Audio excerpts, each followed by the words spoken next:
জান্নাতি মানুষদের একটা বড় মাপের মার্কা হলো তারা নিরীহ কিসিমের হবে।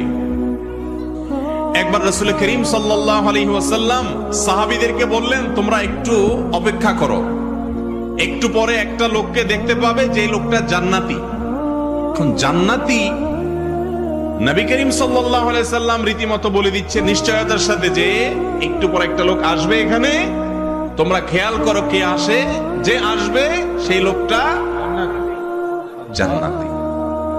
সাহাবায়ে কেরাম যারা জান্নাতের পাগল, এই কথা শুনে তারা তো সবাই অত্যন্ত সতর্কতার সাথে অপলক দৃষ্টিতে চেয়ে আছে কে আসে। দেখা গেল একজন লোক, যে লোকটাকে দেখে তারা ব্রু কুচকাতে লাগলেন। সবাই মনে করেছেন এটা বোধহয় আবু বকর, ওমর, ওসমান, আলী, এরকম সিনিয়র কোন বড় সাহাবী, তারাও জান্নাতে সুসংবাদ প্রাপ্ত ইনশাআল্লাহ। তারা মনে করেছেন এরকম কোন প্রসিদ্ধ সাহাবী হয়তো আসবে, কিন্তু দেখা গেল এমন একজন লোক আসলেন যিনি অখ্যাত, কেউ তাকে তেমন বেশি চিনে না, গুরুত্ব দেয় না। নবী করিম সাল্লাল্লাহু আলাইহি সাল্লামের এই কথা শোনার পর সাহাবায়ে কেরাম চিন্তা করলেন, নবীজি যেহেতু বলেছেন লোকটা জান্নাতি, তার মুখ থেকে সুসংবাদ পাওয়া, অতএব গুলি মিস হলে এটা তো মিস হতে পারে না, এই লোকটা তো জান্নাতি অবশ্যই হবে। তাহলে কি এমন আছে তার ভেতরে যে সেই গুণের কারণে সে জান্নাতি? এই জন্য সাহাবায়ে কেরাম দের একটা দল কয়েকজন মিলে বহু চেষ্টা করে কয়েক রাত পর্যন্ত তার বাড়ির আশেপাশে অবস্থান নিয়ে সাহাবীরা তেমন কিছু উদ্ঘাটন করতে পারলেন না। দেখলেন না, এশা পড়ে যায়, শুয়ে যায়, আবার ফজরের সময় মসজিদে আসে, হয়তো বড় জোর তাহাজ্জুদটা পড়ে, আর বাকি রাত্রে তো নাক ডাকে আমাদের মতো ঘুমায়।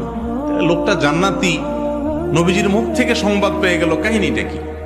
ওনারা নিজেরা উদ্ধার করতে যখন ব্যর্থ হলেন, এবার ওই লোকটাকে ধরছেন সাহাবীরা, যায় বলছেন, ভাই তোমার সম্পর্কে নবীজি এরকম কথা বলেছেন, কি এমন আমল তুমি করো আমাদেরকে একটু বলে দাও ভাই।